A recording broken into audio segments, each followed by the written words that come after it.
Muy buenas noches. Muchas gracias a todos ustedes por estar presentes el día de hoy en la actividad académica correspondiente al capítulo de obstetricia crítica de nuestra Sociedad Peruana de Medicina Intensiva. El tema de hoy día del simposio es un tema de actualidad permanente, que es el de la reanimación cardiopulmonar en la embarazada, las particularidades que esta tiene y las perlas del manejo. Para esto tenemos un ponente con mucha experiencia en el tema, que es el doctor Julio César Cano Loaiza. Pero quiero presentar en primer lugar con ustedes a nuestra moderadora, la doctora Patricia Ortega Vargas. Ella es médico especialista en ginecología y obstetricia, tiene maestría en epidemiología clínica por la Universidad Peruana Cayetano Heredia, es jefa de la unidad de cuidados especiales maternos del Hospital Belén de Trujillo, es miembro asociada de la SOPEMI en el capítulo de obstetricia crítica y es miembro de la directiva de nuestro capítulo de obstetricia crítica. Asimismo es docente de la Cátedra de Ginecología y Obstetricia de la Universidad Privada. Con usted, la doctora Patricia Ortega, quien va a moderar la presente actividad académica, el presente simposio.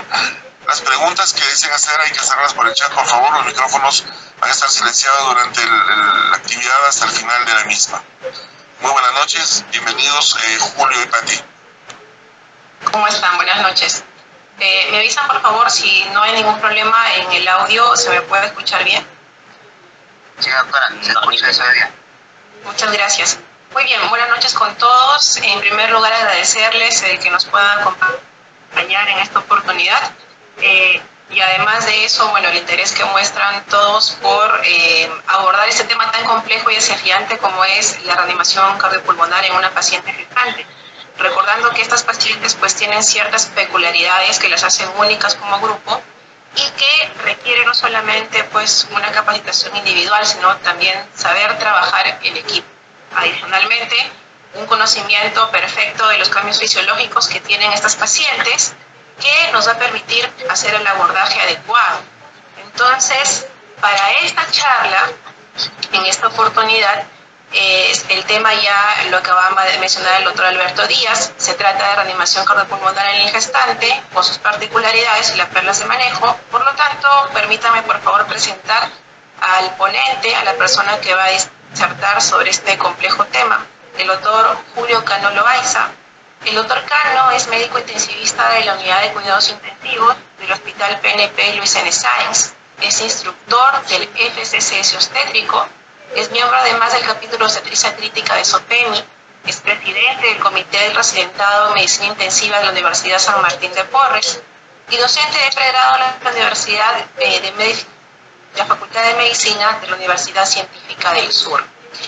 Antes de darle paso al doctor Cano, recordarles, como dijo el doctor Díaz, las preguntas las pueden ir escribiendo a medida que va avanzando la charla en el chat y al final de la ponencia del doctor, pues iremos resolviendo una a una cada una de ellas. Doctor Cano, puede empezar usted cuando guste. ¿Cómo está? Muy buenas noches con todos. Nuevamente agradecer la oportunidad. Buenas noches, doctor Alberto Díaz. Buenas noches, doctora Patti. Buenas noches con todo el público. Gracias por la oportunidad nuevamente. Vamos a hablar de un tema muy importante, muy interesante, que es esencial de que todas las personas que manejamos las obstétricas tengamos conocimiento y estemos en constante actualización sobre este tema. Si bien no es frecuente, pero cuando nos enfrentemos a eso, ahí tenemos que saber resolver los problemas. Vamos a ir avanzando. Aproximadamente la charla va a durar 1 hora. Avanzaremos. Bueno, ya me presentaron, soy el doctor Julio César Cano Loaiza, trabajo en el Hospital PNP Luis N. Sáenz, también en la Maternidad de Lima, no tengo ningún conflicto de interés. Estas son mis 2 alma mater, donde me formé, donde hice mi residencia en el Hospital de la Policía y donde prácticamente evidencia en el Instituto Materno Perinatal, lo que me ha dado un poco de experiencia sobre el manejo de este tipo de pacientes. Primero hablemos sobre lo que es la mortalidad materna. Como saben, es un grave problema a nivel mundial. Si bien en los últimos años esta tasa ha ido disminuyendo, pero como vemos en la gráfica, es muy diferente de país en país, tanto si es un país en desarrollo y si es un país no desarrollado, ¿no? Como vemos ahí la tasa es abismal, la diferencia entre estos 2 tipos de países. Nosotros a nivel de Sudamérica estamos aproximadamente en 240 muertes maternas por cada 100.000 nacidos vivos, ¿no? Estamos todavía bastante elevados en comparación con otros países como son Europa, Estados Unidos, Canadá, inclusive en México. Pero ¿cómo vamos en el Perú? En el Perú, como ven la gráfica, esta es la actualización al 2025, está disminuyendo la tasa de mortalidad, como ven en el siguiente gráfico. A la actualidad, este se actualizado hasta el día de ayer, tenemos ya en el año 2025 140 muertes maternas. En el 2024 tuvimos 244 y hasta nos faltan pocos meses y posiblemente mejoraremos esta tasa de mortalidad materna en estos años.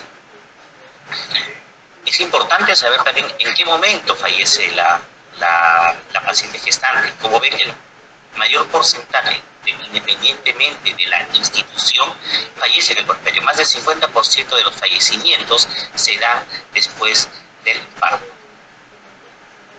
Las causas de mortalidad materna directa también son variables de acuerdo a los países, tanto en países desarrollados como en países en desarrollo. Por ejemplo, en países en desarrollo, las hemorragias van a la cabeza, y de la sepsis, los trastornos hipertensivos del embarazo, mientras que en los países desarrollados, los tromboembolismos, los cardiopatías, las complicaciones quirúrgicas, las complicaciones anestésicas resultan ser. Pero a nivel mundial, ¿no?, en términos generales, la hemorragia es la primera causa de muerte directa en el embarazo.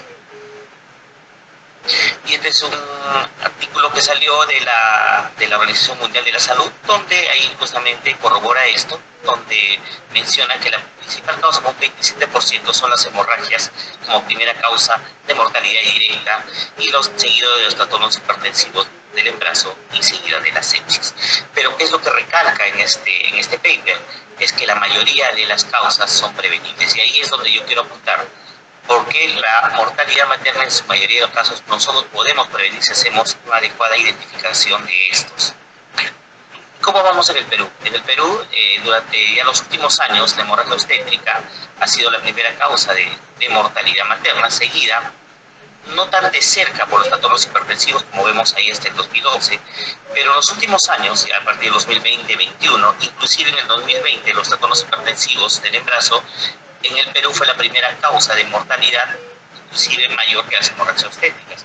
Pero ya en los últimos años esto ha sido muy seguido, ¿no? Muy pegado. Como vemos en el 2021, 23% de causas por hemorragia obstétrica y 22% debido a los trastornos hipertensivos del embarazo.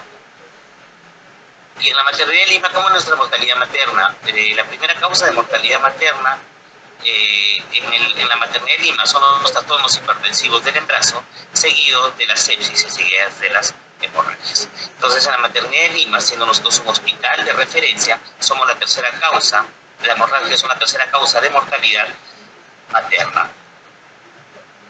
En cuanto a recalcar algunas definiciones, hay que definir, a veces, muchas veces confundimos lo que es el colapso materno y lo que es la parada cardiorrespiratoria. El colapso materno, recordemos que es una emergencia obstétrica, tiene que ser aguda y es grave, si bien es poco frecuente, pero es potencialmente mortal, y que se caracteriza por alguna insuficiencia, puede ser cardiovascular, respiratoria o del sistema nervioso central, en que se da desde que la paciente esté embarazada hasta las 6 semanas postparto, y es un alto riesgo de que esta paciente pueda terminar en una parada cardiorrespiratoria.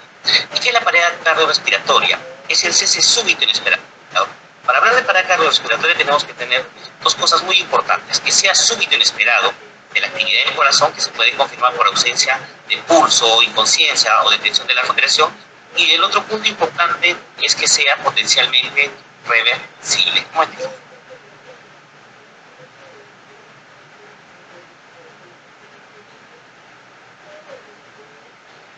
Disculpen.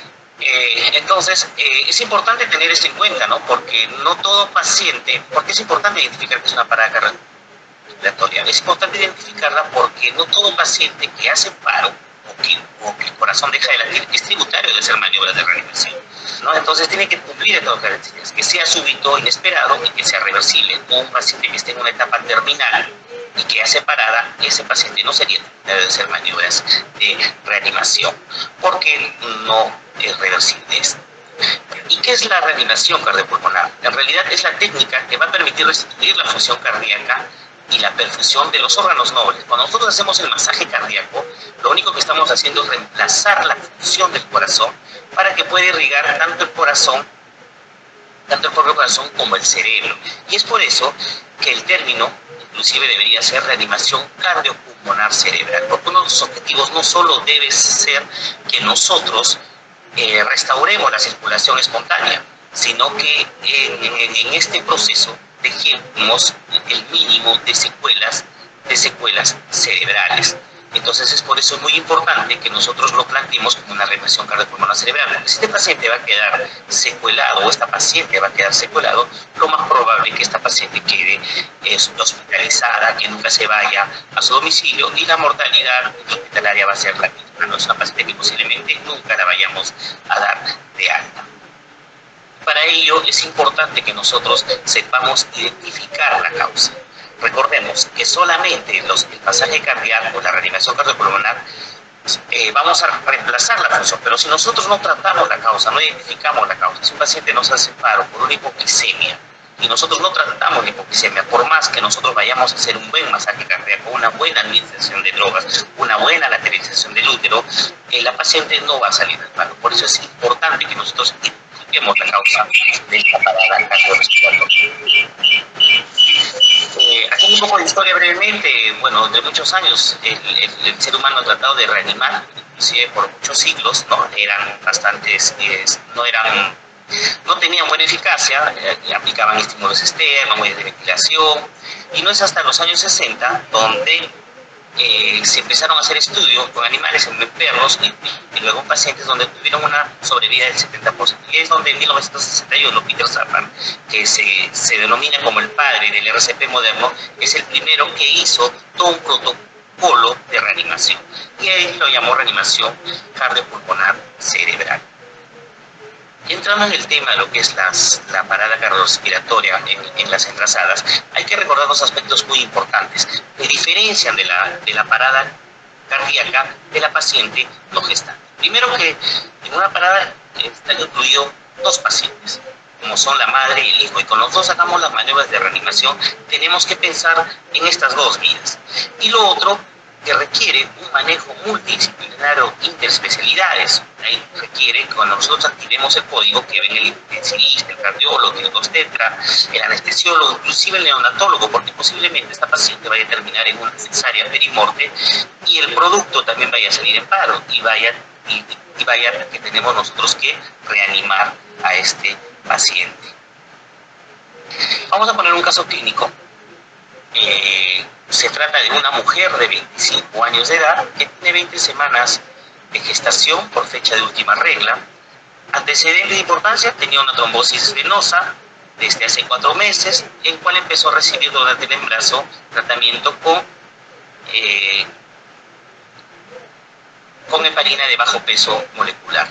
La paciente ingresa al hospital por amenaza de parto pretérmino y durante su hospitalización la paciente presenta una disnea súbita, dolor precordial, signos de shock, hipotensión, por lo cual, y ante la sospecha de que pueda ser una T masiva, se le hace una ecografía transtorácica, la cual se confirma según los hallazgos que se hacen en esta radiografía.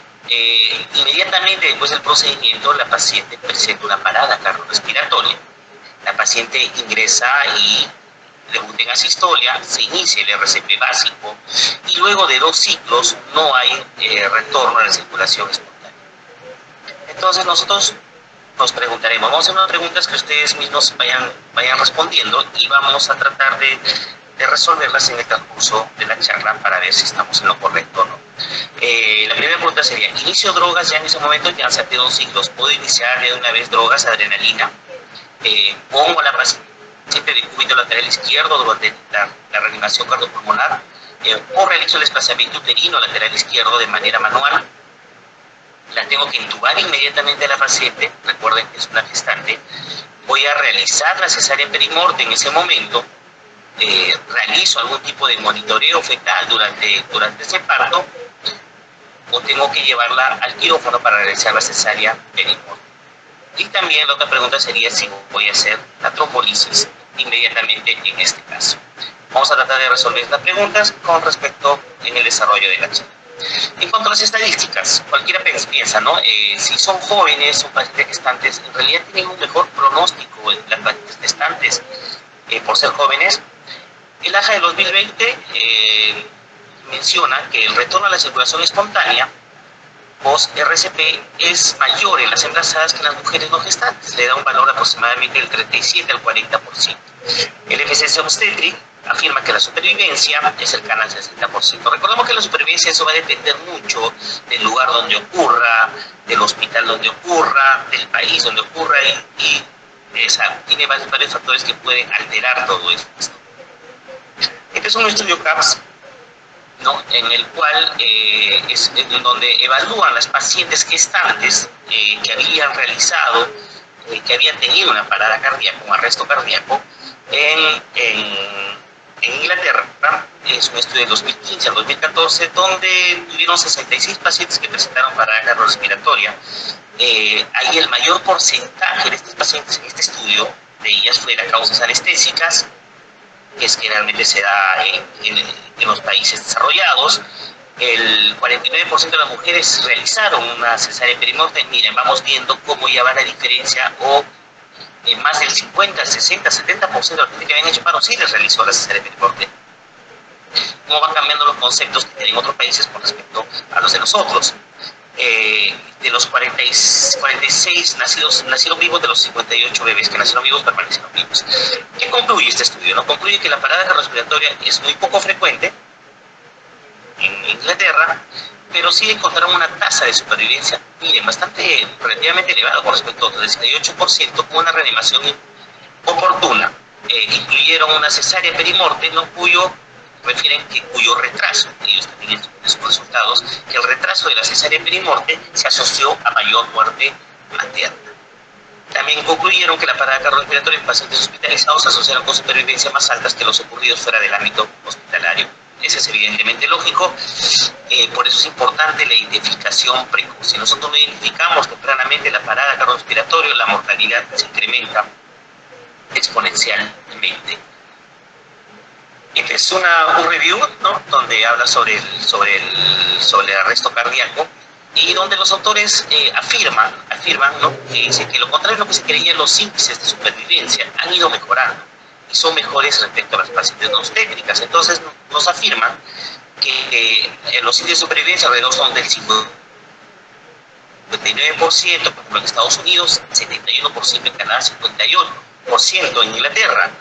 Nos afirma también este review, que el 54% de los sobrevivientes son egresados a casa, o sea, más de la mitad van a domicilio, y el 43% tienen buenos resultados neurológicos. Cuando uno ve fríamente estos comentarios o estas conclusiones, podríamos decir que sí, ¿no?, tienen buen pronóstico estos pacientes gestantes que hacen parada. Pero vamos a ver si realmente tienen un buen pronóstico, si lo vemos de otra manera.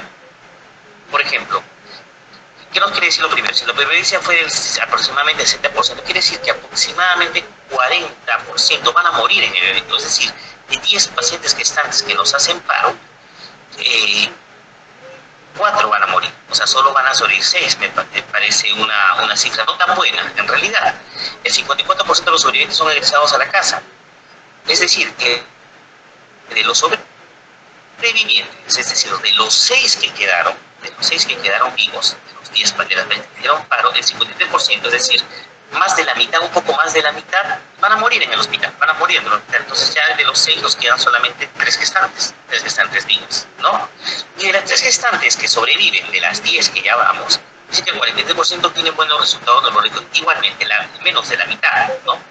Entonces prácticamente lo que estamos diciendo, que de las 10 pacientes que entraron en una parada cardiorrespiratoria, solo 1 o 2 a lo mucho van a retornar a su casa sin ninguna secuela neurológica y hacer su vida normal.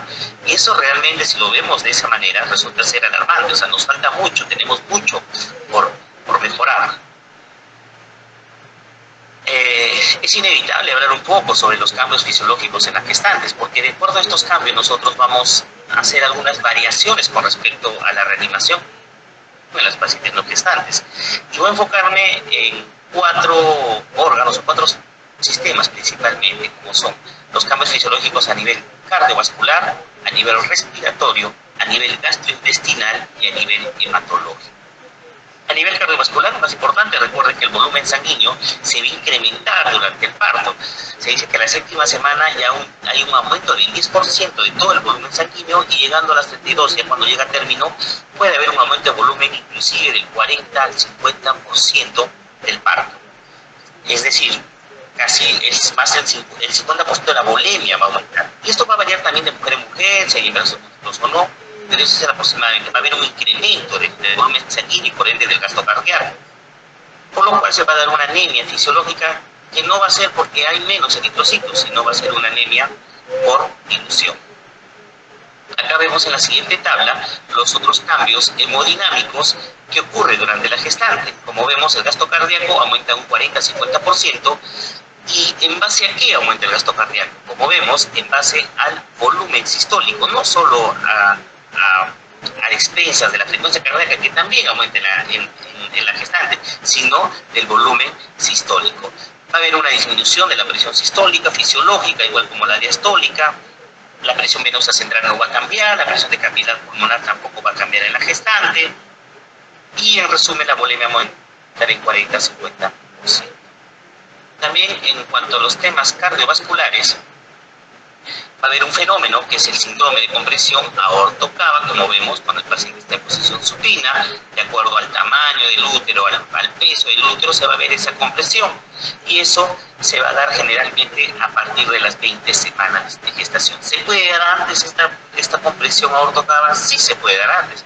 No necesariamente tiene que tener 20 semanas de gestación. Por ejemplo, si tenemos un paciente con embarazos múltiples, 3 embarazos, posiblemente la paciente no va a tener 20 semanas de gestación, pero su altura uterina va a estar por encima del ombligo, o ya va a tener antes de las 20 semanas esta compresión aorto-cava. Y eso es importante tenerlo en cuenta cuando nosotros vayamos a reanimar a esta paciente. También va a depender mucho si el producto tiene macrosomía. También va a depender mucho si es que hay polidrámeos. Entonces se puede dar esta compresión aorto-cava antes de las 20 semanas. O si la paciente es obesa, también va a influenciar. Entonces no es un punto de corte exacto que a partir de las 20 semanas sí o sí nosotros recién se va a dar la compresión aorto-cava, ¿no? Y por eso también un factor importante no solo es el tiempo de gestación, sino la altura uterina, que generalmente corresponde a las 20 semanas por encima del ombligo, y que va a producir esta compresión aorto-cava. Va a producir disminución del retorno venoso, y por ende va a haber una disminución del volumen sistólico, y por ende consecuencia una disminución del gasto cardíaco, y todo esto va a complicar cuando nosotros realicemos nuestras maniobras de reanimación. Entonces, en conclusión, en cuanto al aparato circulatorio, los cambios fisiológicos que se van a dar en el embarazo va a ser lo más importante: la compresión de la aorta y de la vena cava inferior causada por el útero, que va a reducir la precarga, como él ha mencionado, un gasto cardíaco limitado por las maniobras de reanimación, y por lo cual va a tener como consecuencia una disminución de la eficacia de las compresiones torácicas. ¿Y qué modificaciones hace respecto a estos cambios en cuanto a la reanimación? Tenemos que hacer nosotros el desplazamiento manual del útero hacia la izquierda para aliviar esta compresión aorto-cava, y la técnica, es decir, el hecho de nosotros desplazar el útero no va a cambiar tanto cuanto la profundidad. No tenemos que hacer masaje cardíaco con mayor fuerza, con mayor profundidad, simplemente desplazar. A nivel respiratorio también se van a dar cambios en las gestantes. A partir de la 8ª semana ya empiezan a haber cambios en cuanto a los volúmenes y a las capacidades pulmonares y a su ventilación. Y estos cambios se deben no solo a cambios anatómicos, sino puede haber mecánicos y también pulmonares. Por ejemplo, ahí vemos en la tablita cómo son los volúmenes normales en un paciente no gestante, en una paciente no gestante y en el embarazo. Entonces, como apreciamos en la tabla, va a haber una disminución por el peso, por la presión, va a haber una disminución de la capacidad residual funcional. Como sabemos, la capacidad residual funcional es igual al volumen residual más el volumen máximo de esfuerzo expiratorio, ¿no? Entonces va a haber una disminución, pero algo que llama la atención mucho, miren, como ven ahí, va a haber un aumento del volumen tira, del volumen minuto. La gestante, fisiológicamente, durante la gestación va a aumentar su volumen minuto. Y este volumen minuto, como saben, es la multiplicación del volumen tira por la frecuencia respiratoria. No solo se va a dar por aumento de la frecuencia respiratoria, que si se da en las gestantes, no va a haber un incremento también del volumen TIRA, y eso hay que tenerlo en cuenta también cuando nosotros vayamos a setear nuestro ventilador mecánico y no ser tan protectivos. Y estos cambios se dan son cambios hormonales debido a la progesterona. Y también va a haber cambios en los gases arteriales, ¿no? Si bien no hay cambios en el pH, pero miren, el PCO2 de la gestante es menor. Va a haber sobre 26 a 32, y va a haber un aumento de la oxigenación también. La presión de oxígeno va a aumentar, mayor de 100 a 106, y va a haber una disminución del bicarbonato. Entonces, la paciente va a presentar una alcalosis respiratoria fisiológica. ¿Y por qué se da esos cambios? ¿Por qué aumenta la presión de oxígeno en la gestante y por qué disminuye la presión parcial de CO2 en la gestante? Porque recuerde que el intercambio útero-placentario se va a dar por difusión simple. Entonces, para que se pueda dar este intercambio gaseoso entre la madre y el producto y el feto, tiene que haber una mayor gradiente para que pueda eliminar el CO2. Es por eso que la gestante trata de mantener un CO2 por debajo de los valores que normalmente habituales, y también hay mayor consumo de oxígeno y su PO2 por valores más elevados. Y como tratar de compensar para que no haya alteraciones en el pH, ¿qué va a hacer? Va a disminuir su bicarbonato, va a llevar a una acidosis metabólica. Entonces, estos cambios se dan para favorecer al producto. Entonces, en resumen, el cáncer va a tener estos cambios respiratorios. Entonces, va a haber una mayor hiperemia y edema de las cuerdas vocales. Eso generalmente se va a deber a los estrógenos, es decir, la vía aérea de la gestante se vuelve más fácil para sangrar, es más lábil para sangrar. Ya lo mencioné, hay aumento de la ventilación minuto. Va a haber una disminución de la capacidad residual funcional, es decir, la gestante va a tolerar menos hipoxia. Se comporta como los obesos, cuando nosotros teníamos pacientes en COVID, que apenas le hacíamos la inducción de la anestesia, la paciente saturaba, no toleraba mucho la hipoxia. Y es por eso que nosotros tenemos que hacer secuencia rápida para intubar a estas pacientes, que a las gestantes también no toleran la hipoxia a las gestantes. Va a haber un aumento de consumo de oxígeno de acuerdo al producto, una menor distensibilidad de la pared torácica, un mayor riesgo de hipoxia por, como les dije, disminución de la capacidad funcional y aumento del VO2, y una mayor dificultad con la ventilación válvula mascarilla, el famoso AMBU, ¿no? ¿Y qué modificaciones tenemos que nosotros hacer respecto a estos cambios que hay en el aparato respiratorio? Se recomienda utilizar para intubar a la paciente un tubo endotraqueal más pequeño del habitual. Tiene que ser una intubación de secuencia rápida y también un operador calificado para intubar. No vamos a mandar a intubar al R1 o al que tenga menos experiencia. Tiene que ser el de mayor experiencia porque es considerado como una vía aérea difícil. A nivel gastrointestinal también va a haber cambios. Por ejemplo, va a haber mayor riesgo de aspiración. ¿Por qué? Porque el vaciamiento gástrico en la gestante va a estar retardado, va a haber un aumento de la presión intragástrica debido a la propia gestación, y también va a haber una relajación del esfínter esofágico. Todo eso hace que la paciente tenga alto riesgo de aspiración, y es por eso que si nosotros ventilamos, no se recomienda ventilar por mucho tiempo con AMBU, porque querramos o no, por más que le pongamos tubo de mayo, el AMBU va a haber aire que va a ingresar a la cavidad gástrica, y eso va a aumentar la presión intragástrica, y encima que relajación del esfínter esofágico, eso va a tener mayor riesgo que la paciente vomite y que se aspire, ¿no? Entonces, ¿y qué modificaciones va a haber en el RCP avanzada? Recomienda que haya una intubación inmediata antes que la ventilación prolongada con falsa mascarilla. Es decir, nos está diciendo que nosotros apenas podamos intubar a la gestante, debemos intubar. Quizás en otras pacientes no gestantes, quizás podemos mantener, solo hacer el masaje cardíaco, mantenerlos con el AMBU hasta que salga del paro y recién la intubamos. Pero en la gestante es primordial que nosotros prioricemos la vía aérea. No quiere decir que vamos a cambiar, que vamos a volver al ABC, primero la vía aérea, no. Primero es el masaje cardíaco, pero si apenas nosotros tengamos las herramientas necesarias, debemos nosotros intubar a la paciente gestante durante la parada cardíaca. A nivel hematológico, va a haber una anemia fisiológica adicional, la paciente va a estar en un estado hipercoagulable, una trombocitopenia gestacional, es decir, la paciente se prepara, está en un estado procoagulante, la paciente se prepara para sangrar. La gestante aumenta su gasto cardíaco, aumenta sus factores de coagulación, porque la paciente sabe que va a sangrar 500, sabe que va a sangrar 800, y eso va a ser importante. En cuanto a la intubación en el embarazo, ¿no? La ventilación inmediata con bolsa, válvula, mascarilla, hay que tener mucha precaución, como digo, no les estoy diciendo de que no lo hagan, sí lo hagan, pero tratar de tenerlo el menos tiempo posible y tratar a la paciente de intubar lo más rápido posible. La intubación debe estar a cargo de personal capacitado, ¿no? Puesto que las intubaciones en la mesa suelen ser más difíciles, por los siguientes motivos. Muchas veces mandamos a una persona experta y, como les dije, hay una hiperemia, hay un edema de las vías aéreas, la paciente rápidamente puede sangrar y hace más dificultoso al siguiente personal que va a querer intubarla, ¿no? Entonces va a ser más difícil debido a la anatomía que a las gestantes, al edema de los tejidos, al mayor riesgo de hemorragia y al mayor riesgo de hipoxia. Como les mencioné, no toleran la hipoxia las pacientes gestantes. ¿Qué nos dice la guía de 2020 del AJA? Dice que en lugar de concentrarse en las técnicas que limiten el riesgo de expiración, las tres máximas prioridades siempre debemos priorizar estos tres aspectos, que son la oxigenación, la compresión torácica eficaz y el alivio de la compresión aorto-cava.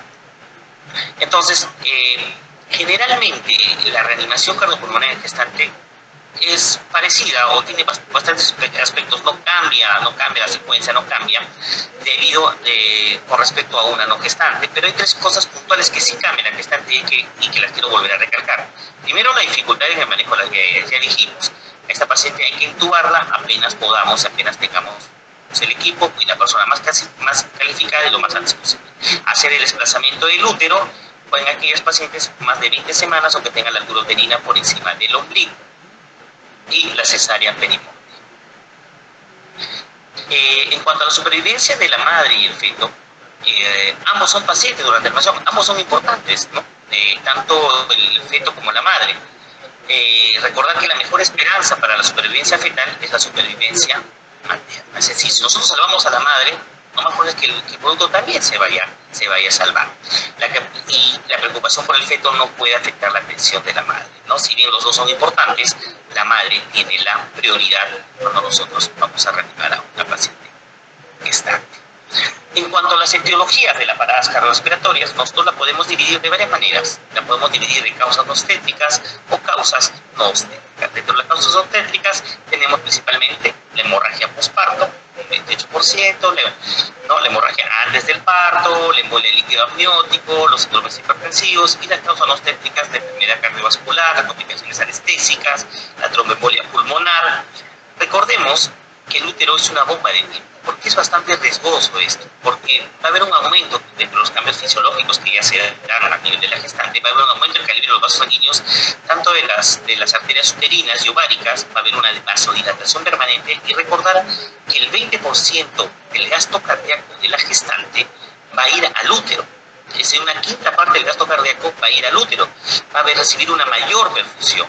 Se dice que el tiempo recibe más aproximadamente de 500 a 1000 mililitros por minuto. Es decir, una paciente que sangra, que hace una hipotonía uterina o una hemorragia postparto, en 5 minutos la paciente puede estar resangrada totalmente. Entonces, por eso resulta que las hemorragias obstétricas masivas es la primera causa, son hemorragias masivas. Si esto ocurre, y es por eso que la mortalidad es tan alta, ¿no? Si esto ocurre en un lugar, en un centro poblado, si esto ocurre en un área alejada o en un hospital donde no tenemos banco de sangre, donde no tenemos las herramientas adecuadas, prácticamente la paciente está condenada a fallecer. Pero, como recordarán, la parada cardiorrespiratoria es algo brusco que se inicia, no es algo que lo esperamos, ¿no? Podemos sospechar, puede estar en riesgo, pero algo brusco. Generalmente, muchas veces, cuando ocurre eso, no tenemos la causa determinada, no tenemos la causa que lo llevó a esta parada cardiorrespiratoria. Y es por eso que existen algunas memotecnias como para nosotros identificar. Es decir, nosotros, mientras empezamos a hacer el masaje cardíaco, nosotros debemos estar pensando y preguntándonos en todo momento cuál es la causa que le está llevando a esta paciente a esta parada. Y algunas memotecnias, por ejemplo, las etiologías en la gestante son diferentes a las de la población común. En la memotecnia del A, B, C, D, E, F, G, H, A de complicaciones a la anestesia, B de sangrado, C de cardiovascular, D de drogas, C de embolia, F de sepsis, fiebre. Que las causas generales, recordar las 5 H, aunque ahora son 6 H y también dicen 6T, que son los traumas, y los trastornos hipertensivos del embarazo. Es decir, esa memotecnia nos ayuda a nosotros ir descartando paso a paso cuáles son las causas. Y ahí tenemos ahí toda la tabla de todas las causas anestésicas, puede ser por intoxicación arterial, intoxicación a los anestésicos, sangrado, una rotura uterina, algún tipo de coagulopatía cardiovascular, la cardiopatía peripardo, que es una causa también muy importante de parada cardiorrespiratoria, algún tipo de arritmia, de drogas, intoxicación por sulfato, que también resulta ser relativamente frecuente, ¿no? La embolia líquido amniótico, que es un poco raro, pero tiene una mortalidad fatal, los cuadros sépticos, etcétera, etcétera, ¿no? Esta es muy importante, que es la cadena de supervivencia, que la del AJA, tanto a nivel intrahospitalario y hospitalario. Voy a abordar lo que es la reanimación cardiopulmonar en base a esta cadena de supervivencia. ¿Por qué? ¿Por qué es importante esta cadena de supervivencia? Porque no solo hay que entender la parada cardíaca como solamente desde el momento que la paciente hizo paro. O sea, desde que hizo paro, nosotros hacemos el masaje salió del paro y se acabó el paro. Sí, no, esta cadena de supervivencia nos ayuda a enfocar de manera global, ¿no? Desde la prevención, es decir, desde nosotros saber prevenir antes que la paciente llegue a paro, y no solo desde que salió el paro, y no solo el paro se acaba cuando la paciente ingresa a UCI, sale de UCI, no, sí también, ¿no?, la recuperación, que es muy importante. Es decir, cuando una paciente entra al paro, nosotros debemos enfocarnos en cada eslabón para que la paciente que llevó a una parada cardíaca salga o esté en las mismas condiciones como estaba antes de esta parada cardíaca. Y de esto se tratan los eslabones. Vamos a enfocarnos en lo que son intrahospitalario. Inclusive, miren, hasta el 2010, recuerden que la guía del ILCOR, que empezó desde el 2000 y cada 5 años va a salir esta guía, lo que sale después son simplemente consensos, ¿no? Si hay algún cambio, alguna evidencia, cambia en algún punto, pero la guía en sí, la guía completa en sí, sale cada 5 años. En el 2000 hasta el 2010 simplemente había 4 eslabones de supervivencia, es decir, desde el reconocimiento hasta la desfibrilación precoz. Con esto nos decían que el paciente salió del paro y se acabó el paro. No, en el 2015 amplían más, o sea, el pronóstico del paciente no solo depende de lo que hayas hecho en el momento del paro, sino lo que vayamos a hacer después del paro. Y eso nos involucra a nosotros como intensivistas, que son los cuidados posparada cardíaca. Y no solo eso, y en el 2020 agregaron un eslabón más que es muy importante. Es decir, el paro no acaba cuando el paciente sale de UCI, sino toda la rehabilitación y la recuperación que puede hacer después, ¿no? Y creo que con eso ya estamos cerrando todo el ciclo del eslabón, desde que la paciente empieza hasta que termina, que es la recuperación. Y miren, recién en el 2015 le dan un capítulo a lo que es el RCP. Entonces, hablando sobre el primer eslabón, que es el reconocimiento y prevención temprana, vuelvo a recordar lo que había dicho la Organización Mundial de la Salud, que el 80% de las muertes maternas son prevenibles. Entonces, yo creo que este es un punto muy importante que nosotros debemos poner énfasis. ¿En qué consiste? Básicamente, el resumen de esto, en hacer capacitaciones permanentes al personal de salud mediante talleres. Sugieren hacer 2 veces al año. Sería bueno que nos preguntemos nosotros, cada cuántas veces al año hacemos con nuestro personal de salud algún tipo de taller de reanimación cardiopulmonar. Quizás posiblemente no lo estamos cumpliendo. Es importante también en este punto el reconocimiento importante, oportuno de las mujeres embarazadas de riesgo, identificar. Nosotros no podemos diagnosticar algo si no lo sospechamos, que esta paciente está grave. Y es por eso importante, nosotros al menos en la maternidad de Lima tenemos 2 UCIs, una UCI que funciona como intermedio, donde estas pacientes de riesgo ingresan a la UCI para monitoreo. Hay algunas pacientes que aparentemente están estables, sin oxígeno, sin vasoactivos, pero ingresan a la UCI. Nosotros ingresamos a la UCI porque son pacientes potencialmente que se pueden complicar, y ese es un punto importante para que nosotros podemos prevenir que esta paciente tenga una parada cardiorrespiratoria. Hizo la maternidad de Lima, pero sé que en muchos hospitales, posiblemente que en el Perú, hay poca disponibilidad de camas UCI. Es importante que las áreas de ginecología tengan un área de monitoreo intermedio, ¿no? Donde tengan un monitor, donde tengan personas que puedan monitorizar a estas pacientes, ya que posiblemente, debido a la baja disponibilidad de camas, cuando hacen interconsulta UCI les va a poner no cama porque la ve a la paciente sin oxígeno, la ve estable, ¿no? Pero no saben que esa potencialmente la paciente gestante se descompensa. También es importante, recomiendo en este punto, el uso de scores de puntuación obstétrica para poder identificar a esta paciente. Entonces, es importante también el optimizar el manejo adecuado de la paciente empezaba a necesitarse, administrar el oxígeno tempranamente, siempre tener un acceso venoso en estas pacientes que tengan riesgo, de preferencia por encima del diafragma. Nosotros en la Maternidad de Lima, como ven, ahí nosotros constantemente, nosotros somos un hospital docente, recibimos residentes de especialidades de anestesiología, ginecología, emergencia, cuidados intensivos, donde todos los meses hacemos esta capacitación a los residentes y al personal, como ven ahí en las imágenes. Igual lo hacemos a los residentes del mismo hospital. Creo que la primera charla que reciben los R1 ingresantes a la Maternidad de Lima, justamente, es el taller de RCP obstétrico. También se realizan los talleres, no solo son para los residentes, en realidad debería ser para todo el personal, como vemos ahí, algunos de pregrado también es importante que tengan conocimiento. También se hace el personal de enfermería. En realidad toda persona, todo personal de salud que trabaja en un hospital debería estar capacitado, ¿no? Y debería recibir estas capacitaciones constantemente, porque ¿quién va a iniciar la reanimación? El personal que identifica, el personal que reconoce el paro. Muchas veces no va a ser el interno, muchas veces puede ser el técnico, ¿no? O cualquier otro tipo de personal que debería estar capacitado para realizar estas capacitaciones. Algunas señales de alarma, es decir, si nosotros tenemos una paciente que ha tenido estas señales, la paciente debería entrar en un área de monitoreo, como si se presenta alguna alteración en el estado mental, si tiene un poco de disnea, ya, si presentó un dolor torácico, si convulsionó. Si basta que convulsione una vez, el paciente debería entrar en un área de monitoreo. Si tuvo una hemorragia posparto, más de lo normal, ¿no? Más de 1000, 1200. Así la paciente no esté en shock, así la paciente no esté con vasoactivos, pero si sangró más de lo normal, esta paciente debería pasar a una área de monitoreo. O si ha sido una complicación, alguna cesárea, si ha habido desprendimiento de placenta. Entonces son varias circunstancias en las que la paciente deberíamos nosotros prevenir, identificar estas señales de alarma y la paciente estar bajo.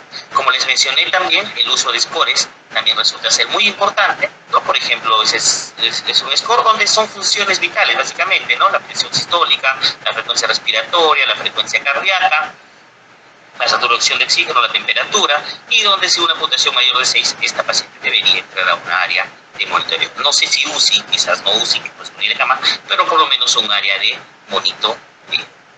En cuanto al siguiente eslabón, que es la activación de respuesta de emergencia, lo más importante es la identificación precoz de la parada.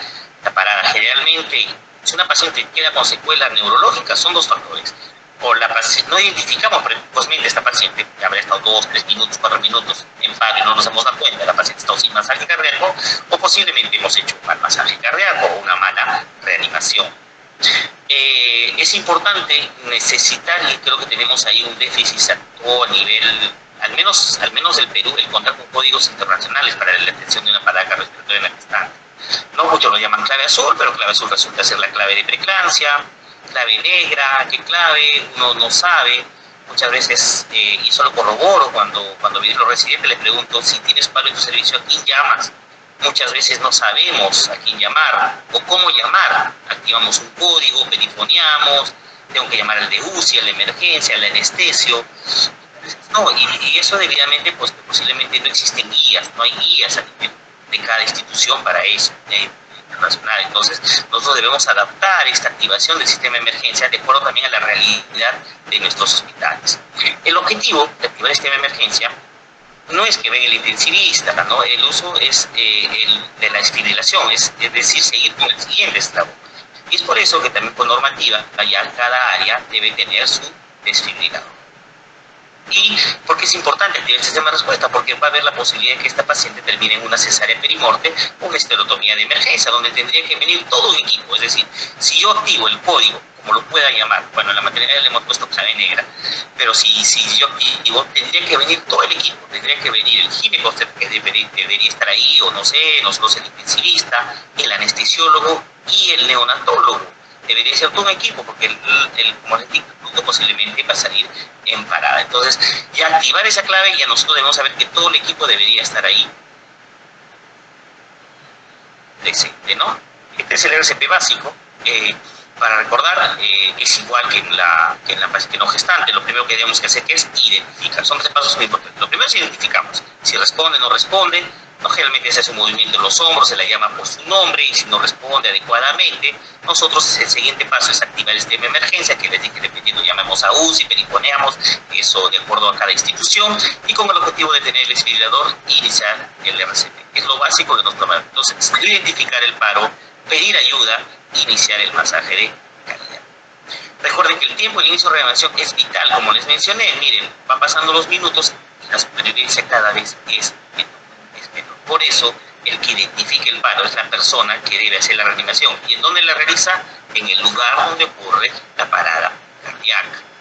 Pero no solo es iniciar el masaje cardíaco, sino tiene que ser un masaje cardíaco de calidad. Porque si nosotros estamos haciendo un masaje cardíaco y no es de calidad, prácticamente no estamos perfundiendo bien nuestros órganos y prácticamente al paciente lo estamos engañando porque le estamos haciendo creer que lo estamos reanimando cuando realmente no estamos haciendo una buena reanimación. Y por eso es importante tener estos aspectos para hacer un RCP de calidad. Por ejemplo, comprimir recién a 120 por minutos, que la profundidad sea de 5 centímetros, permitir la compresión torácica, reducir el mínimo de compresiones. Se dice que hagamos lo que vayamos a hacer, el paciente no debe estar sin reanimación más de 10 segundos. Si lo vayamos a intubar, lo vayamos a cargar para la cama, vayamos a pedir ayuda si estamos solos, etcétera, etcétera, por ninguna circunstancia el paciente debemos dejar de masajear más de 10 segundos porque va a aumentar exponencialmente las secuelas que puede haber, ¿no? Y las ventilaciones depende del operador, dos ventilaciones por 30 compresiones. Es importante la técnica, eso no se aprende por una charla, por eso es importante los talleres, la parte práctica y poner énfasis en eso, no simplemente charlas, todo curso de RCP debe ir acompañado de la parte práctica. El desplazamiento del útero, que puede ser con una mano o bimanual como la ve. La compresión, si bien no hay mucha evidencia de eso, se recomienda en el tercio medio superior, como ven ahí, por el desplazamiento de las cavidades torácicas debido al útero, al crecimiento del útero, ¿no? Prácticamente así va a ser la manera donde vamos a hacer la reanimación. Mucho tiempo se usó la famosa tabla de Cardiff, que era una tabla que tenía una angulación de 15 a 30 grados, donde nosotros teníamos que poner ahí la gestante para hacer la maniobra, para hacer el masaje cardíaco y poder evitar esta compresión aortocava, ¿no? A veces no había esta tabla, se ponían almohadillas, la cosa era angular a la paciente. Como ven en la imagen, en el 2015 esto ya fue retirado en la guía del 2015. ¿Por qué? Porque disminuye la eficacia de las compresiones torácicas, como les mencioné. El ideal o lo principal de esto es la calidad de las compresiones, es lo que realmente mejora la sobrevida en las pacientes en paro. Entonces debemos hacer todo para que no interrumpa la eficacia de las compresiones o esta calidad de las compresiones. Algunos conceptos críticos, recuerden que cuando dejamos de comprimir, el flujo sanguíneo ya no va a ir al cerebro, ya no va a ir al corazón, y por eso debemos evitar que análisis prolongados de ritmo, comprobaciones, no estar cada minuto, cada 3 segundos, a ver si salió el paro o no, comprobaciones de pulso frecuentes o inapropiadas, tardar demasiado en administrar ventilaciones al paciente, y más si es que es tarde, tolerar poco la hipoxia, y mover innecesariamente al paciente. Este es un mundo ideal, ¿no? Los 6 que deberían estar cuando ocurre un paro. Esto posiblemente se puede dar en la UCI, pero cuando están en piso no se va a dar, ¿no? No se va a dar. Prácticamente tenemos que hacer todos. El líder tiene que masajear, el líder tiene que a veces, inclusive tenemos que apoyar hasta romper las ampollas, etcétera. Depende del lugar donde se pueda dar. Pero lo ideal es ser ordenado, lo ideal es que, insisto, en estas capacitaciones, ¿para qué? Para que el técnico sepa qué hacer. En una UCI generalmente cuando hay paro sí sabemos, ¿no? El técnico sabe qué hacer, la enfermera sabe qué hacer, el médico sabe qué hacer. Pero cuando ocurre en piso, lamentablemente esto no se da. Uno pide una cosa y va la enfermera, va el técnico, van todos corriendo. Cuando uno pide AMBU y todos van corriendo tras el AMBU. Uno pide algo y van corriendo tras eso. Entonces es muy importante la organización del equipo, ¿no? Las funciones del líder, recuerden como líder, tiene que haber un solo líder. Generalmente es la persona que va a coordinar, y si nosotros tenemos alguna sugerencia, como siempre les menciono, nosotros tenemos que informar al líder. Porque si uno empieza a decir rómpeme atropina y el otro viene y dice rómpeme adrenalina, confundimos al personal, a la enfermera, etcétera, etcétera. ¿Cómo nosotros valoramos la calidad del RCP? De 3 maneras. Una puede ser la saturación de oxígeno, generalmente en lugares que no son fuera de la UCI, cuando el paro ocurre en la UCI. El oxímetro, si bien Es subjetivo, bueno, no es tan objetivo, mejor dicho, nos puede orientar si estamos haciendo un buen masaje. Si el paciente haciendo un masaje cardíaco está saturando más de 94, podemos asumir que estamos haciendo una buena calidad de RCP. Ya en la UCI tenemos dos alternativas que nos ayudan, como es la cardiografía, que nos sugiere mantener un PCO2 mayor de 10, y cuando retorna la circulación espontánea sube más de 40, y una presión intraarterial, si tenemos una línea, como ven en el gráfico, si tenemos una línea arterial y estamos haciendo un masaje cardíaco, ver que la diastólica sea mayor de 20. Eso nos puede también deducir que estamos haciendo un adecuado masaje cardíaco. Esta es una foto del hospital donde trabajo, esta es una foto en vivo, bueno, es un video, no les he puesto el video, pero también a través del monitor nosotros vemos si está haciendo un adecuado masaje cardíaco. Es una foto real, como vemos, bueno, está aceptable, no está haciendo 21 por minuto, está haciendo un masaje cardíaco, aceptable. Lo que sí más bien que parece, pero también parece que la onda de la línea arterial está adecuada y está marcando una diastólica de 13, que debería ser como objetivo mayor de 20. Entonces nosotros en el masaje cardíaco, un paciente que está totalmente monitorizado, también podemos nosotros valorar la eficacia. Si es si no, el saturómetro nos podría ayudar en eso.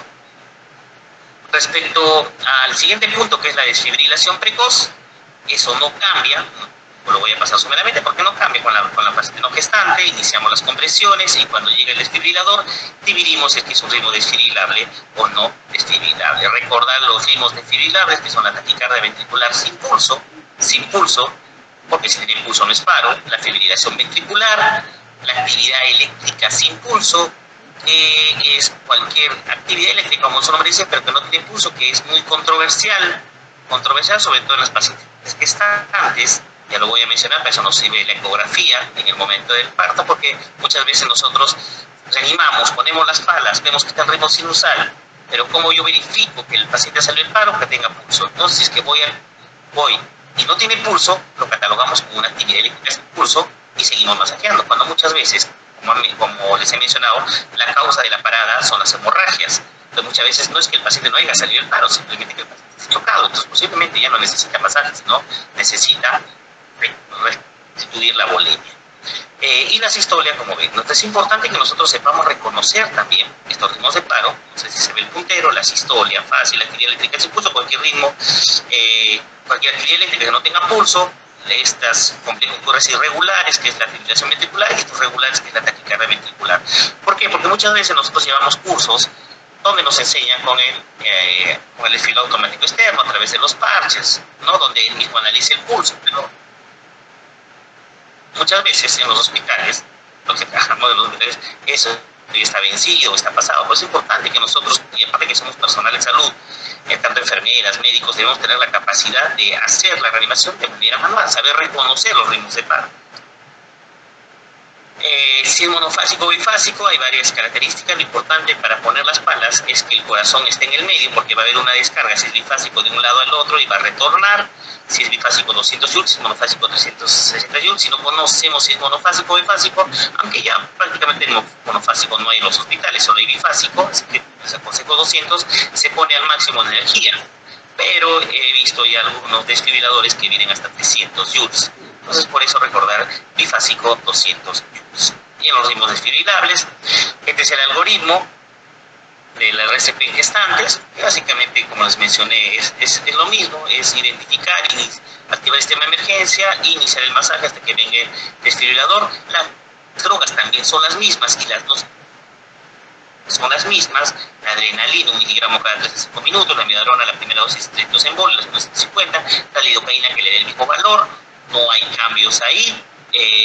Como nosotros corroboramos que el paciente retorna a la circulación espontánea, tiene que tener pulso y presión arterial, o si vemos un aumento sostenido de 40 milímetros de mercurio, o si nosotros el paciente tiene una línea arterial y vemos que hay la dicotomía, o sea, tiene la onda de pulso, entonces tiene pulso, ¿no? Por más que no le palpemos. Entonces es muy importante, ¿no? Prácticamente lo mismo, no cambias. Lo más importante que es identificar las causas posibles, que son diferentes a las de la paciente no gestante. ¿Cuánto tiempo debemos reanimar? La recomendación del ICO apunta a un tiempo máximo de 20 minutos, pero en ritmo no desfibrilable, es decir, el corazón ya no tiene ni siquiera estar transmitiendo el impulso eléctrico, ¿no? Y que no se haya conseguido recuperación a la circulación corpórea, pero eso realmente se debería individualizar. Pero si tenemos un paciente en asistolia, 20 minutos, efectivamente ya deberíamos dejar de masajear. Otro punto importante, ya para avanzando, pero terminando, es la histerotomía de emergencia o llamada también cesárea perimorte, ¿no? Algunas características. Se sugiere que tan pronto ocurre la parada en una paciente gestante, nosotros debemos activar el código o activar a todo el equipo que está a cargo para que venga el ginecólogo, el anestesiólogo, el neonatólogo. No esperar, o sea, cuando dicen la cesárea perimorte a los 4 minutos, no quiere decir que a los 4 minutos recién vamos a activar para tener una cesárea perimorte. Nosotros debemos estar prevenidos. La cesárea debe iniciarse a los 4 minutos. No es que a los 4 minutos yo voy a pedir ayuda, sino a los 4 minutos debería iniciarse. Y a los 5 minutos el producto debería ya salir. Recordad que si la madre tiene lesiones severas, no tiene buena sobrevida, ya no es necesario esperar los 4 minutos, si vemos que la mamá no va a sobrevivir, ¿no? Por ejemplo, como ocurrió, vino una mamá por un disparo, había sido disparado, le habían disparado a su pareja, la paciente viene con una bala en la cabeza, la paciente viene sin signos vitales, ¿no? Entonces, en esa paciente vamos a esperar los 4 minutos para reanimar.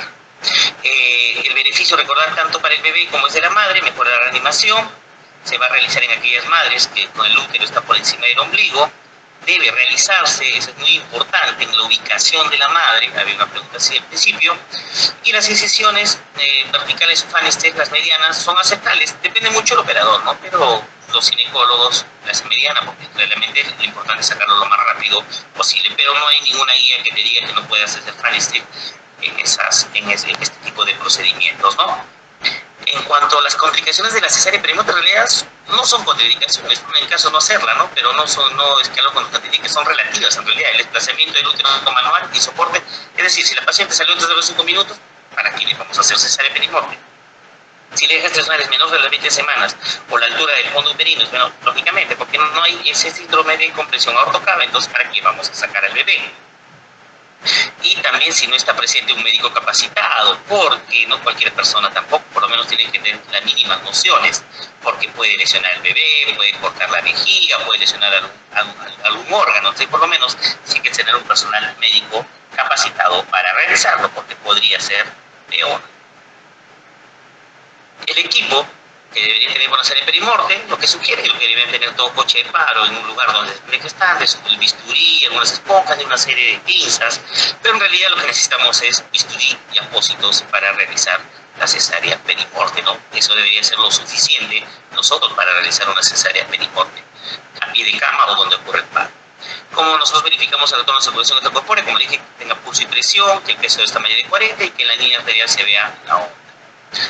Ya estos eslabones lo voy a pasar brevemente porque ya son igual que la paciente no gestante, no hay ninguna variación, la paciente ya salió del paro o ya ingresó a la UCI para todo el monitoreo, prácticamente el protocolo y el algoritmo es igual que una paciente no gestante, con la tomografía, la neuroprotección y todo lo que son las medidas, ¿no? Como evitar la hipoxia y la hiperoxia, mantener FAN adecuadas, valores de CO2 también adecuadas, no utilizar anticonvulsivantes profilácticos, evitar la hiperhipoglicemia, todo lo que se refiere a neuroprotección, ¿no? La hipotermia, etcétera, es lo mismo. Recuerden que el pronóstico neurológico no se da hasta las 72 horas de recuperada, ¿no? Nada de que toda paciente que salió del paro, lo más probable es que esté midriático. Muchas veces decimos, no, está midriático, ya, y la migracia es un signo para suspender la reanimación.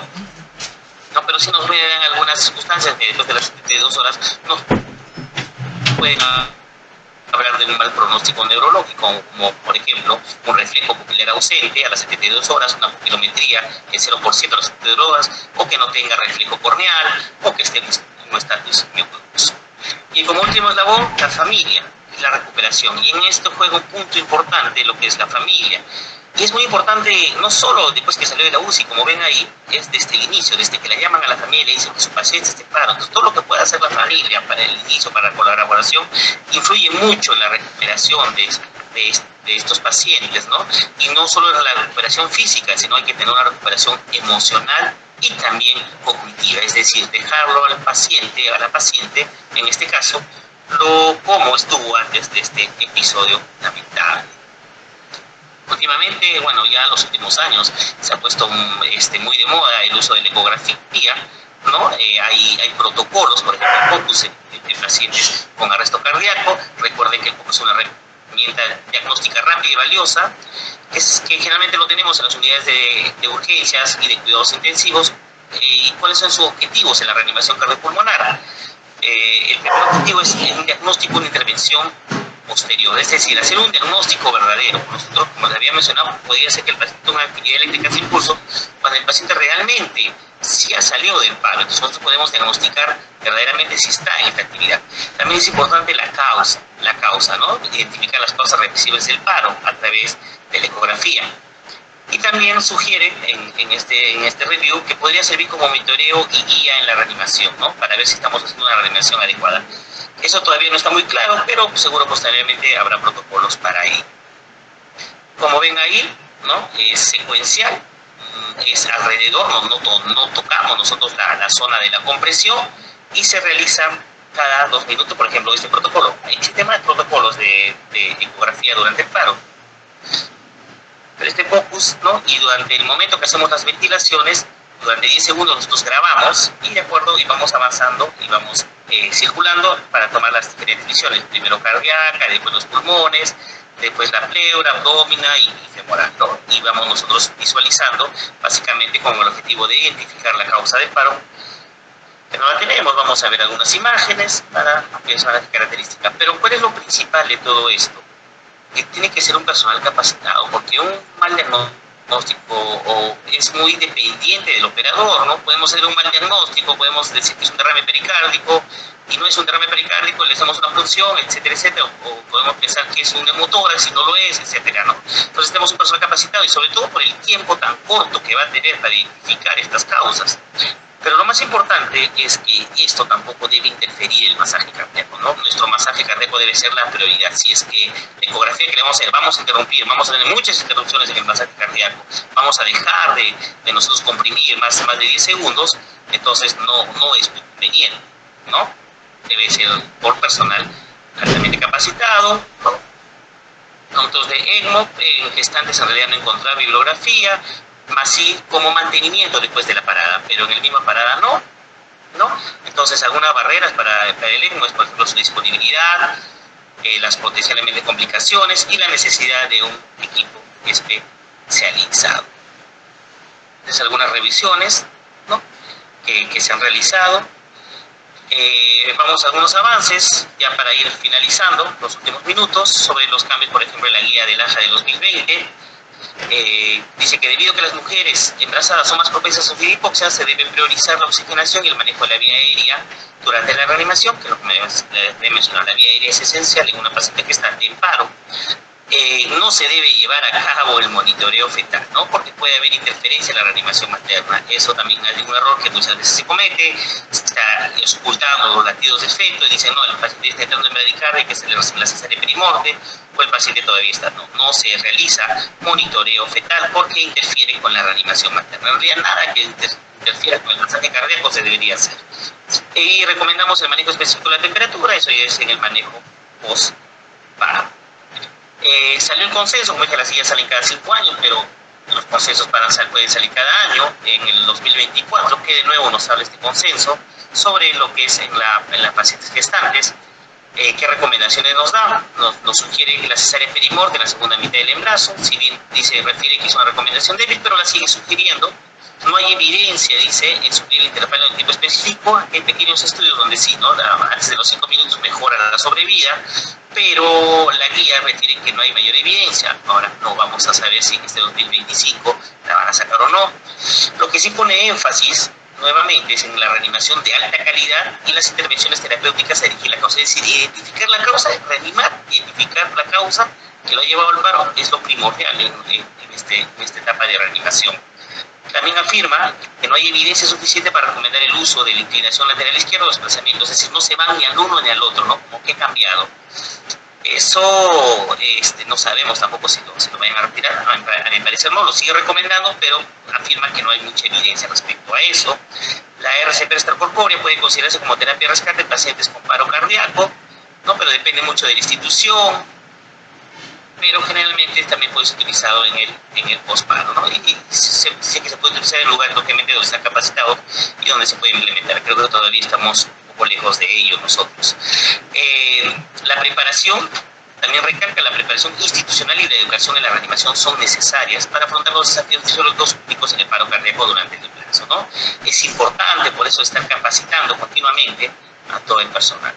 Y las conclusiones finales de esta charla, quiero recalcar nuevamente los aspectos diferentes que son en la paciente gestante con respecto a la no gestante, y que nosotros debemos priorizar. Más que conclusiones, serían recomendaciones finales, ¿no? No olviden la lateralización uterina izquierda de manera manual, más de las 20 semanas. La histerotomía perimorte es una obligación, si bien no hay un mecanismo legal, pero sí está dentro de las guías. Y recuerden, cuando hay algún problema, si nosotros no hacemos lo que está en las guías, prácticamente no estamos haciendo una buena reanimación y podemos tener consecuencias. Entonces, la histerotomía perimorte sí es importante antes de los 5 minutos, ¿no? A partir de los 4 minutos. Recordar la vía aérea difícil de la madre, que tiene alto riesgo de expiración, tratar de entubarla lo más tempranamente posible. Identificar siempre la causa, ya sabes que están o no están, la causa temprana, y el masaje cardíaco de calidad. Es por eso que las guías también, antes esperaba 2 minutos para cambiar de operador. Ahora, mientras si ves que el operador está masajeando en el primer ciclo a los 30 masajes, o al inicio está haciendo un mal masaje cardíaco, debemos cambiar al masajeador. Recordar que cualquier protocolo es mejor que no tener ninguno. Hacer una actualización, eso es muy importante también en déficit, que seguramente lo tienen muchas instituciones. No hay un protocolo específico de la institución para hacer esta reanimación en la paciente gestante. La prevención y capacitación continua. Nosotros hace poco, viendo esto, con apoyo de los días, con apoyo de los anestesiólogos, en realidad con apoyo multidisciplinario, hemos sacado nuestra guía, ¿no? Hemos llamado Clave Negra, no estaba de acuerdo, pero bueno, es el nombre de la guía que le hemos hecho en 2024, con apoyo de todos, donde nosotros ya tenemos una guía justamente para con esta guía capacitar al personal y también saber lo que nosotros tenemos que hacer cuando nos enfrentemos a una paciente con parada cardíaca. Finalmente, esta es una paciente de 33 años que ingresó con una preeclampsia severa y su disfunción motororgánica, estuvo 70 días hospitalizada en UCI, 60 días en ventilación mecánica, fue multioperada, portadora de traqueostomía, como ven ahí, después fue decanulada, recibió sesiones de hemodiálisis, recibió un EPT, recibió 122 hemoderivados, tuvo 2 eventos de parada cardíaca que fueron en la UCI, todas las complicaciones que puedan haber, y este es el momento ideal, ¿no? El momento del alta. Gracias a Dios la paciente no tuvo ninguna secuela neurológica, a pesar que hizo 2 eventos de parada, posiblemente por la intervención oportuna y por el masaje de calidad, ¿no? Porque también, gracias a Dios, el pronóstico va a ser mejor si ponemos un área de monitoreo. La parada cardiorrespiratoria ocurrió en la UCI. Eso sería todo. Muchas gracias por la atención. No sé si hay alguna pregunta o algo. Muchísimas gracias. Bueno, muchas gracias, doctor Cano. Me parece, una exposición, la verdad, bastante completa, sumamente detallada. No veo preguntas del auditorio en cuanto al chat. No sé si alguien quiere hacer en vivo las preguntas a través del audio.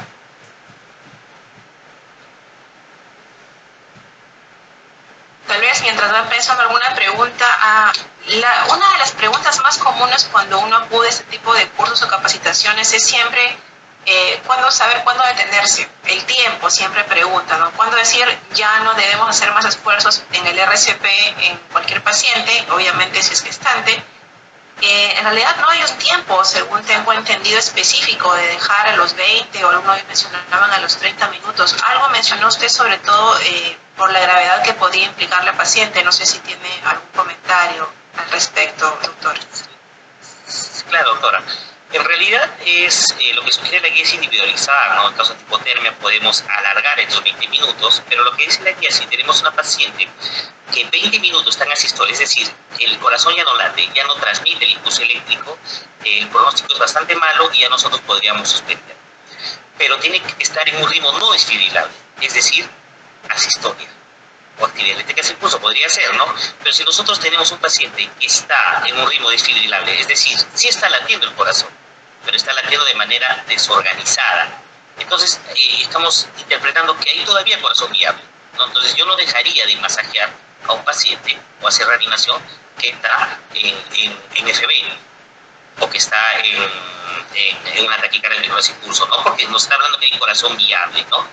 Y lo que sugiere también es tomar el tiempo. Por ejemplo, si un paciente inició el paro y empezó con FB, a los 10 minutos entra en asistolia, yo empiezo a contar mis 20 minutos desde que entró en asistolia.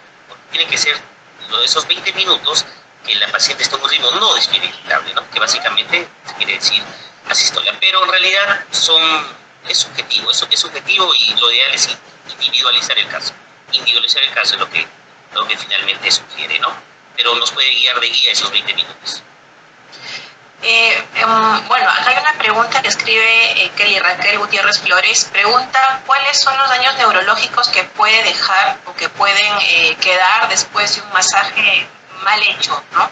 Y un RCP de mala calidad en todo caso? Como les dije, no tanto mal hecho, yo no lo llamaría mal hecho, ¿no? Pero sí, ¿no? Son muchos factores, como les digo. Y yo creo que a veces más que mal hecho es el tiempo de identificación, sobre todo cuando ocurre estas paradas cardiorrespiratorias en piso. En piso hay pacientes que ocurren 2 de la mañana, 3 de la mañana sin ningún monitor, no se da cuenta la enfermera, tiene 20, 30 pacientes a cargo, entonces es imposible darse cuenta. Y como hemos visto, mientras van pasando los minutos, la mortalidad va aumentando exponencialmente.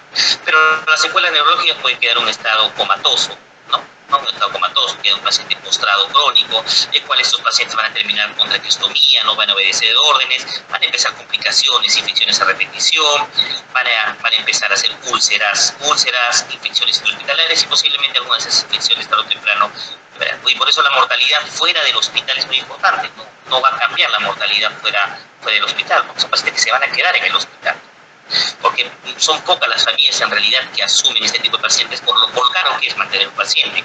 Un paciente con traqueostomía en domicilio es mantener caro, tiene que recibir terapia, tiene que tener sondas de aspiración, tiene que tener un aspirador y personal que lo cuide, que también resulta ser caro, quizás un médico que vaya a verlo, ¿no?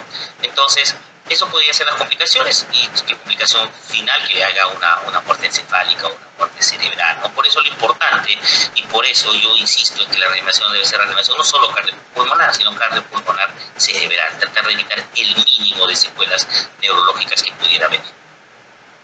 Doctor, una pregunta muy aparte, ahora leo una que está escrita, pero me quería adelantar. En el caso porque acá el problema siempre es que a veces en los hospitales, sobre todo en las noches, no hay tanto personal o gente experta para que haga la intubación endotraqueal.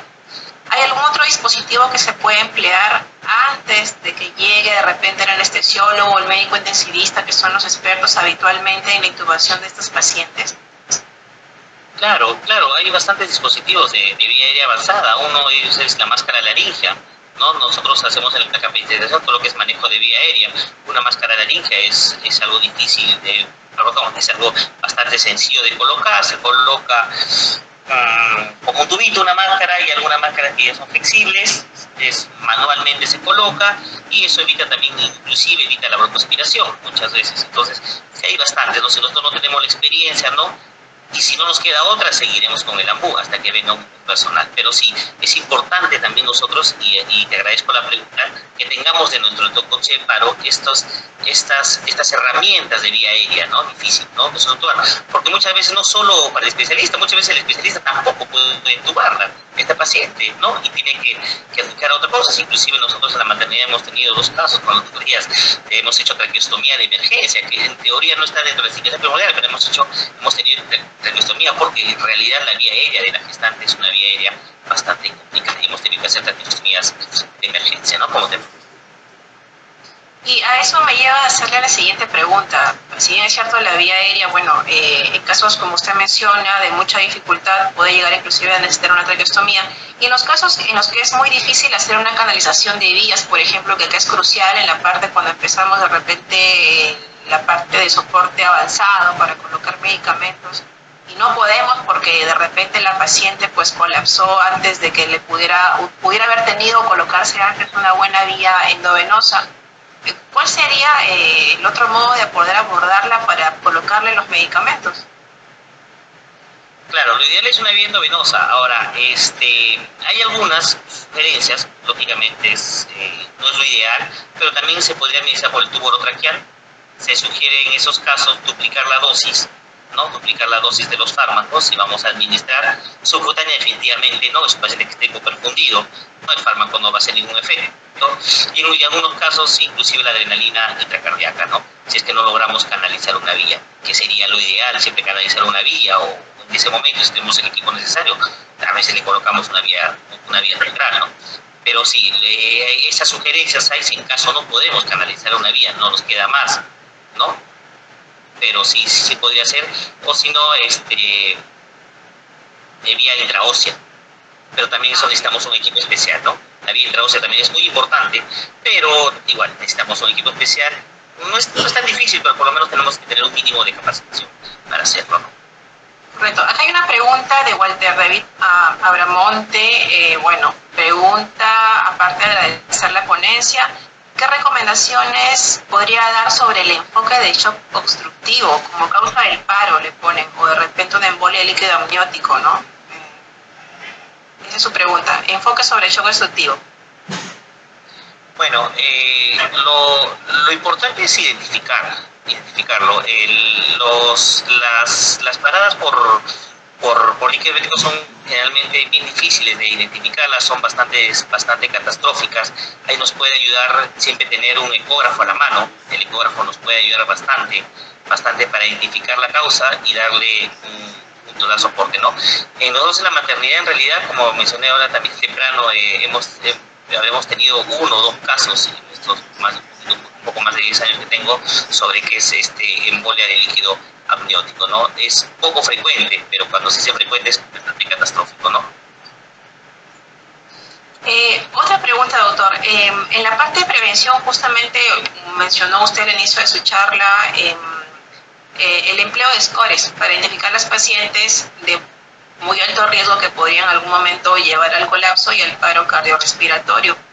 ¿Alguna recomendación respecto a algún score en especial que podríamos usar en la parte ginecostétrica?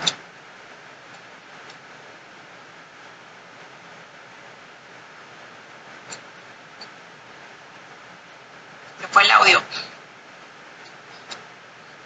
No, perdón, no te escuché.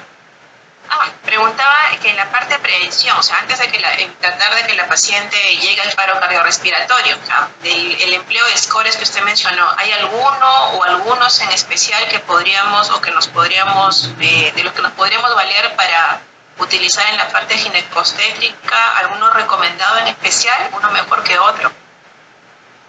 Bueno, hay varios, ¿no? En realidad la guía no te especifica algo específico, puede ser el SOS, ¿no? El SOS que es más utilizado, hay un score mama, pero en realidad la guía no te evidencia. Lo importante es nosotros identificar y tener por lo menos un score.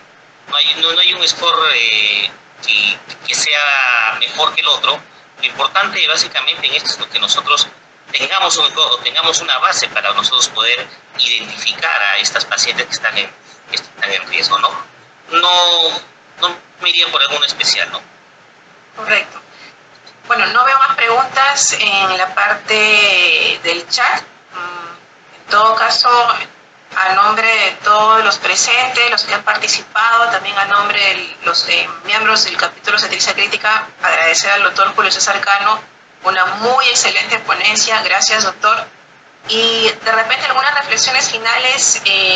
Lo primero me parece, y supongo que el doctor Eno también estará de acuerdo, es que todos deberíamos capacitarnos en esos cursos de soporte vital básico, ¿no?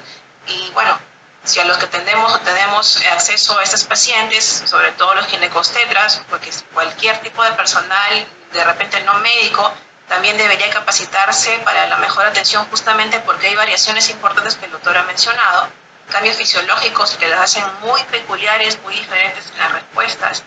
Que la charla que ha hecho el doctor también ojalá nos lleve a revisar un poco más el tema, que es un tema difícil. Y además, sobre todo la elaboración, como él mencionó, de cada hospital debería tener su protocolo de RCP obstétrico, ¿no? Por el caso de la maternidad me llama la atención el peculiar nombre de clave negra, no lo sabía que se llamaba así. Pero en realidad, pues sí, deberíamos seguir el ejemplo de la maternidad y cada hospital debe contar, creo, con su protocolo. No sé si el doctor Julio tiene alguna reflexión final antes de terminar. Sí, en realidad, ya lo he mencionado, totalmente de acuerdo contigo, yo básicamente es la capacitación. En la capacitación nosotros debemos estar preparados porque una parada puede ocurrir en cualquier momento, ¿no? Como les menciono a mis residentes, si ocurre en piso, desde que identifique, hasta que nos llamen, perifoneen, suene el teléfono, escuchemos, creamos, agarremos el maletín, vayamos, mínimo, han pasado 8 o 10 minutos. Y si nosotros estamos esperanzados que con llamar al intensivista, llamar esos 8 minutos, no hemos hecho una reanimación adecuada, es por las puras. Entonces, por eso es importante la capacitación y que todos estemos preparados para todo.